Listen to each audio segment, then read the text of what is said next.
Some nights I stay up, cashing in my bad luck. Some nights I call it a draw.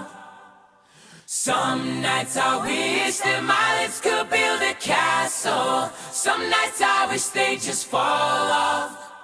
But I still wake up, I still see your ghost. Oh Lord, I'm still not sure what I stand for. Oh, what do I stand for? What do I stand for? Most nights I don't know. Okay, saya harapkan dia dapat cemerlang, sekurang-kurangnya dapat A kan. Daripada 9 subjek tu dapat A.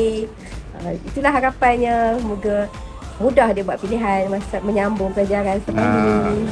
Harapan saya untuk SPM yang akan datang, supaya anak boleh mencapai kejayaan yang cemerlang dan boleh berulang kaji semula yang ni.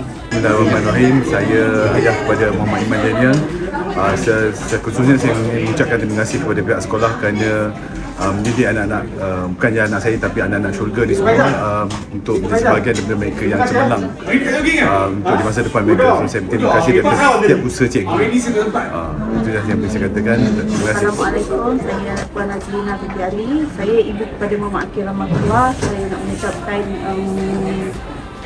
good luck untuk SPM tahun ni, bukan hanya pada Muhammad Akil dan semua kandidat untuk SPM tahun 2025. Saya ibu kepada Nabi Wafi, nak mengucapkan terima kasih kepada pihak sekolah kerana telah banyaklah membantu Nabi daripada tak banyak sangat A, sekarang dah hampir banyak dapat A. Jadi saya mengharapkan supaya Nabi akan terus cemerlang mendapat 9 A, dan harapan saya kepada semua pelajar-pelajar SMK Sri Iskandar juga dapat kejayaan cemerlang dalam SPM 2025 untuk batch 08. Untuk anak-anak sekalian, saya mengucapkan selamat berjuang sehingga ke saat yang terakhir. Dan kepada cikgu-cikgu yang terlibat, saya mengucapkan terima kasih di atas dedikasi yang tidak berbelah bagi.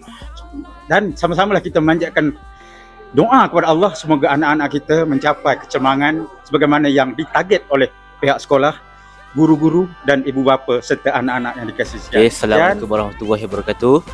Kami batch 08 akan menghadapi SPM dalam masa 1 ke 2 bulan lagi. Dan kami berharap sangat-sangat bahawa batch 08 ini akan mendapat result yang terbaik dan cemerlang. Go 08!